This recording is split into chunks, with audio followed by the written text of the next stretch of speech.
2015 के 16 में जब इंडिया के जादूगरों की तंजीम ने हमारे मरकज पे हमला किया, हमारे मरकज के कंप्यूटर को उड़ा दिया। हजरत साहब हमारे सफर में थे, यहां से साथियों ने हजरत को बताया कि हजरत सारा सिस्टम हो गया, वहां इनके ढांचे बने हुए आ रहे हैं, और क्या पैगाम आ रहे हैं इंडिया के जादूगरों की तरफ से, हमने बंद कर दिया, तुम में तब पड़े तो खोल के दिखा दूं। हजरत ने कहा अच्छा इतने बड़े हो गए। हजरत ने उल्टा के पलटाया, जब उन पे फेंका तो उनके जादूगर हाथ जोड़ने लगे, काम समझ गए कि तुम भी नक्शबंदी शाजियों, अल्लाह ने तुम्हें कुछ दिया है।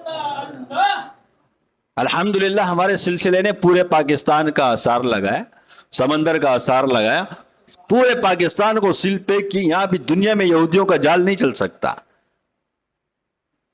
यहां किसी के भी एक तंतर मंतर नहीं चल सकते, यहां किसी का शैतान आएगा वापसी नहीं जाएगा इंशाअल्लाह ताला।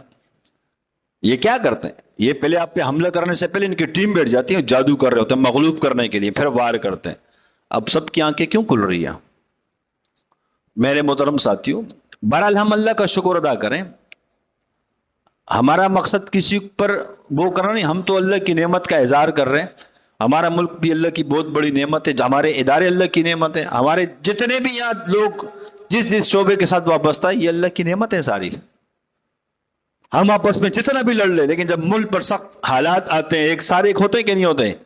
यही वो हकीकत है, यही हुब्बुल वतनी है कि हमें अपनी मोहब्बत मुल्क से कितनी मोहब्बत है। हम आपस में तो लड़ेंगे, सियासतदान आपस में लड़ेंगे, सब कुछ करेंगे, लेकिन जहां एक मुल्क की बात आ गई वहां सारे एक हो गए। यही तो इस मुल्क की खूबसूरती है, और क्या है। मेरे मोहतरम साथियों, हम अल्लाह का बस शुक्र अदा करते रहे, हर हाल के अंदर जिस हाल में अल्लाह रखे शुक्र अदा करें।